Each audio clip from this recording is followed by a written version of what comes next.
Have you ever really stopped to ask what school is supposed to be about?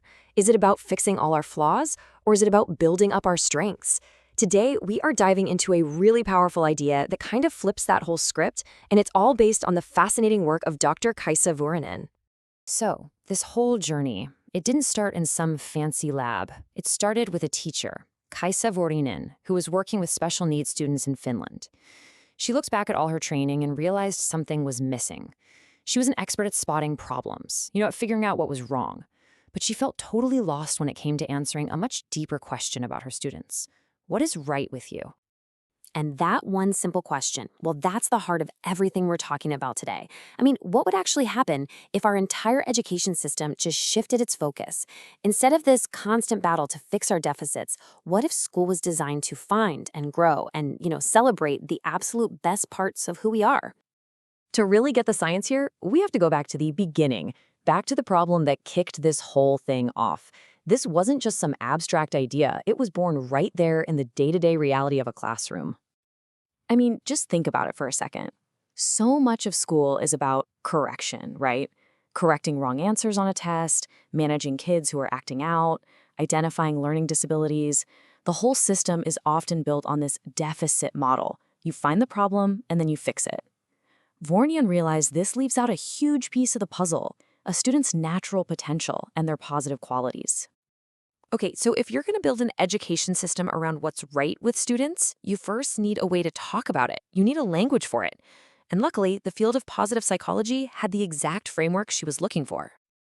And here's the core concept: character strengths. Now, these are just talents, like being a math whiz, or interests, like being into video games. Nope. These are the positive parts of our personality, things like curiosity, kindness, bravery, fairness. They're basically who we are when we're at our very best. So, a couple of researchers, Peterson and Seligman, basically created a kind of periodic table of human goodness. They studied cultures and traditions from all over the world and throughout history, and they identified 24 character strengths that are pretty much universal. And as you can see here, they grouped them under 6 big virtues, like wisdom, courage, and humanity. This gave teachers a real science-backed way to talk about the best parts of themselves and their students. Okay, having a list of words is great and all, but does focusing on this stuff actually do anything? Vuorinin's first big study set out to answer a really fundamental question. Is there a real, measurable connection between using your strengths and just being happy?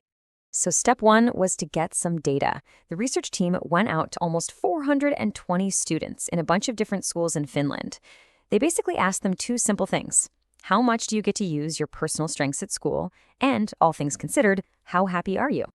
And the answer that came back? It was a huge, resounding yes. The data showed a direct, really powerful, and statistically significant link. It turns out that students who felt they could actually use their strengths, whether that's creativity in art class or teamwork in gym, were just plain happier. But how much happier? And here's the number that just pops off the page: 53%. A model that combined using your strengths, being engaged in school, and feeling happy at school could explain over half of a student's general overall happiness. That's not a small thing. That's massive. Being able to be your best self at school is a huge part of a young person's well-being. So we know that using your strengths is tied to being happy. Great. But are these things just baked in, or can you actually teach them? Could you run an experiment to make students and teachers better at seeing and using them? To figure that out, the team put it to the test with 2 different real-world programs. The first was a 4-month-long course for students with weekly lessons on everything from gratitude to perseverance. The second was a shorter program, this one for head teachers, designed to help them see and use their own strengths to build more compassionate school environments. Okay, so let's look at the students first. After 16 weeks of learning about and practicing these character strengths, did anything really change? The results were pretty fascinating and actually showed some different benefits for boys and girls. For the boys, there was a significant drop in aggressive behavior, and they got better at sticking with their interests. For the girls, the program led to a big jump in empathy and perseverance, what you might call grit. So the answer is yes, you can absolutely teach these skills, and you can measure the effects. And it wasn't just about the numbers on a spreadsheet. The teachers who were actually running the program saw the difference with their own eyes. They talked about a better atmosphere in the classroom, how the kids were getting along better. It even changed their own teaching styles for the better. The whole vibe of the classroom started to shift. So that was the students. But now let's look at that second experiment. It's one thing to teach kids about this stuff, but what happens when you train the leaders, the teachers themselves, to be more aware of their own strengths? Well, the effect was just as clear-cut. Just look at this chart. It compares the teachers who went through the training to a group that didn't. The results are pretty striking.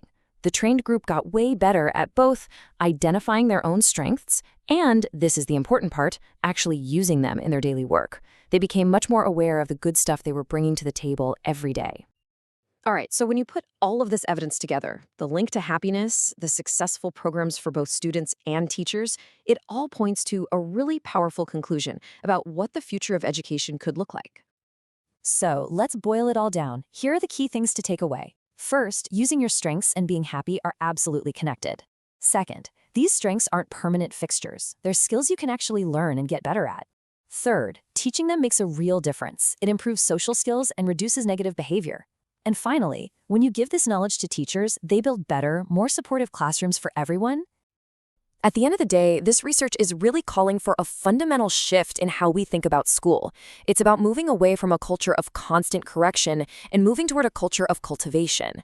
It brings us right back to that simple question from the beginning, shifting our entire focus from our deficits to our potential. And that's the question we'll leave you with. Think about your own life, your job, your family. What are your core strengths? And what might happen if you started asking that question of yourself and of the people around you, just a little more often?